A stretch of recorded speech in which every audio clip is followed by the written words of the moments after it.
Yo, I need a haircut. Seriously. We have Paulo Costa versus the man Israel Adesanya. Here's my prediction. Listen, a lot of guys are looking on paper saying this is going to be a good fight or an easy fight for Israel because Israel has such a extensive history in kickboxing. I've had a lot of kickboxing fights. I'll pick them apart. But guys, we've seen guys that are way better strikers that have K1 level experience lose to you know, lesser strikers on paper in MMA, and that's because the striking, the range is totally different because of the threat of takedowns and because also the small gloves as well, right? With boxing gloves you can do some things that you can't do in MMA. Jairzinho Rosenstruck versus Francis Ngannou. He's a way better striker in kickboxing than Ngannou. And if you watch the fight, man, Jairzinho landed like 3 shots. You know, Francis Ngannou missed his first 3 like looping hooks, like crazy shots, and you know, finally one of them landed and put him out.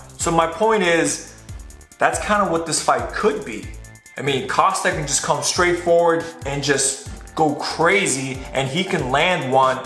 Israel might land 2-3 shots, and Costa's first 2-3 shots might miss, but hey, all it takes is one. So I hope people are not sleeping on Costa. I mean, don't forget Bob Sapp. Bob Sapp was another enormous beast.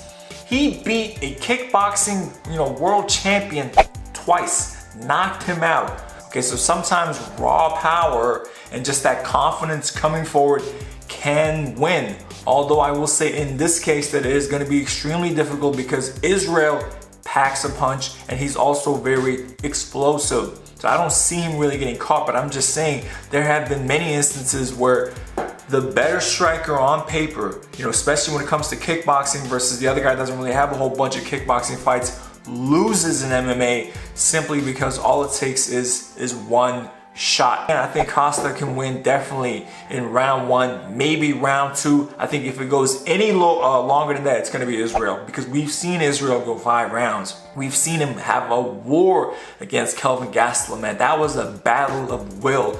That was a battle of attrition. I mean, these guys were just going at it, you know, 5th round, and it was Israel who came out on top, and he really showed me something there in that fight, that warrior spirit. Costa, man, with the pace that he has, the intensity, I do not think it's humanly possible to keep that pace for 5 rounds. If Costa wins, he can absolutely do what Ngannou did to Rosenstruck, what Ngannou did to Alistair Overeem, beat the much more decorated striker just barraging in and throwing crazy punches, and one of them lands, puts Israel down, and Israel's overconfident because of his extensive kickboxing background.